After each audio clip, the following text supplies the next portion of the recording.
রাধে রাধে জানিয়ে রাস্তা থেকেই ভিডিও শুরু করে দিলাম। বনগাঁ চলে এসেছি। আজ গোপাল সোনাকে বাড়ি নিয়ে যাব। গোপাল সোনার অঙ্গরাগ কিন্তু পুরো কমপ্লিট, আর ভীষণ এক্সাইটেড আমি কখন তাকে দেখব। বনগাঁ থেকে একটু ভিতরে দাদাভাইয়ের বাড়ি হচ্ছে পল্লীশ্রীতে আর কি। জায়গাটার নামটাও আমি বেশ গুলিয়ে ফেলি। এটা হচ্ছে পল্লীশ্রীর হরি মন্দির।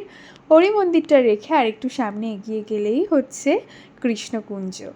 আর চলেও এসেছি আমরা কথা বলতে বলতে। দেখো, কৃষ্ণকুঞ্জের সামনে আমরা বাইকটা রাখলাম, আর এটা হচ্ছে দাদাদের দোকান। আর এবার হচ্ছে বাইকটা রাখলো এখানে আমার হাজব্যান্ড। এবার আমরা দুজন মিলে কিন্তু দাদাভাইয়ের বাড়িতে ঢুকবো। তো আমি ফার্স্ট ঢুকলাম বাড়ির ভিতরে, আর বাড়ির ভিতরে ঢুকতেই প্রথমেই যেটা চোখে পড়লো সেটা হচ্ছে একটা অসাধারণ তুলসী মন্দির আর কি, যেখানে দাদাভাইয়ের বাড়ির প্রতিষ্ঠিত রাধাকৃষ্ণকে রাখা আছে। তারপর এসেই গিরিধারীর সামনে একটু মিষ্টি রাখলাম, যেটা আমি ওনার জন্যই নিয়ে এসেছি আর কি। আর এখানে বাদবাকি সব ঠাকুর দেবতারা রয়েছেন, মানে গোপাল তাদের অঙ্গরাগ করাতে দিয়ে গেছে। আর এই হচ্ছে দাদাভাইয়ের বাড়ির বাঁকে বিহারি, ওনাকেও একটু প্রণাম করে নিলাম আমি।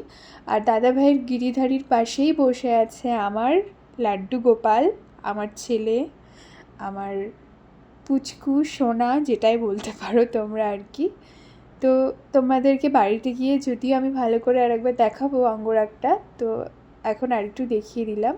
আর এই যে এখানে হচ্ছে দিদিভাই আমাকে একটু বসিয়ে ভিডিও শ্যুট করছিল, কারণ রিভিউ কেমন লেগেছে আমার, কতটা ভালো লেগেছে, কি কেমন, তো সেটাই আমি বলছিলাম।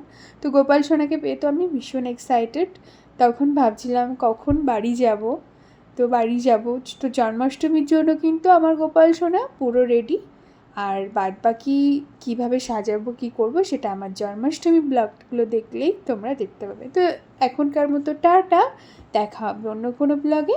সকলে তোমরা খুব ভালো থেকো।